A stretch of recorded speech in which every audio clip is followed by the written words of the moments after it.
पल में सर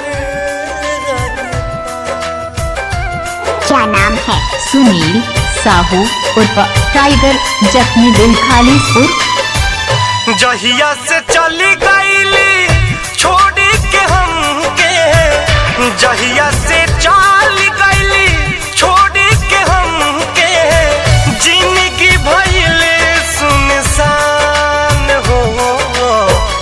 जाए चंदा ले आव खबरिया, जाए चंदा ले आव खबरिया, कैसन बारी मोर जान हो। ए चंदा कैसन बारी मोर जान हो।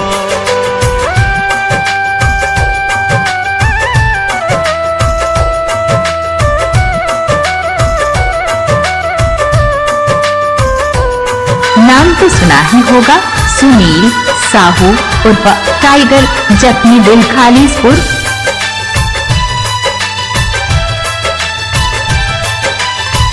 कब को रवे में हमरा रहत रहली, छन भजुदा जीना सहत रहली।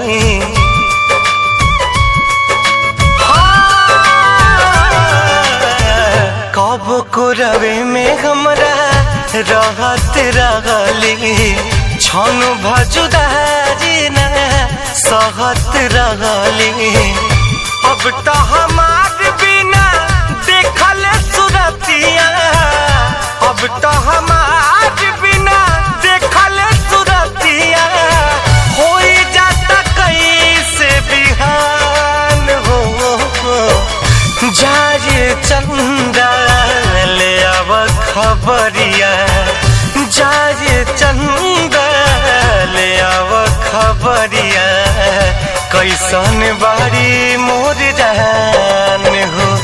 ए चंदा कैसन बारी मोर जान हो।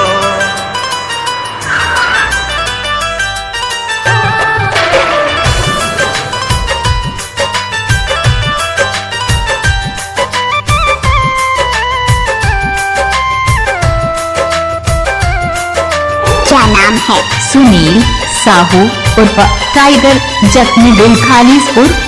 हमरे नियन हो रोवत हुई है, लोरावे से गजा के धोवत हुई है।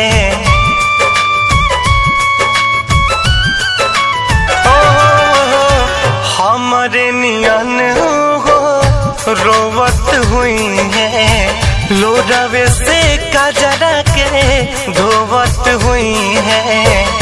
मनवा न लागत होई घरवा दुआरवा, मनवा न लागत होई घरवा दुआरवा, होई है बहुत परेशान हो। जाए चंदा ले आव खबरिया, जाए चंदा ले आव खबरिया, कैसन बारी मोर जान हो। ए चंदा कैसन बारी मोर जान हो। Mobile number 78 87 20 76 43। सुनील साहू उर्फ टाइगर, जख्मी दिल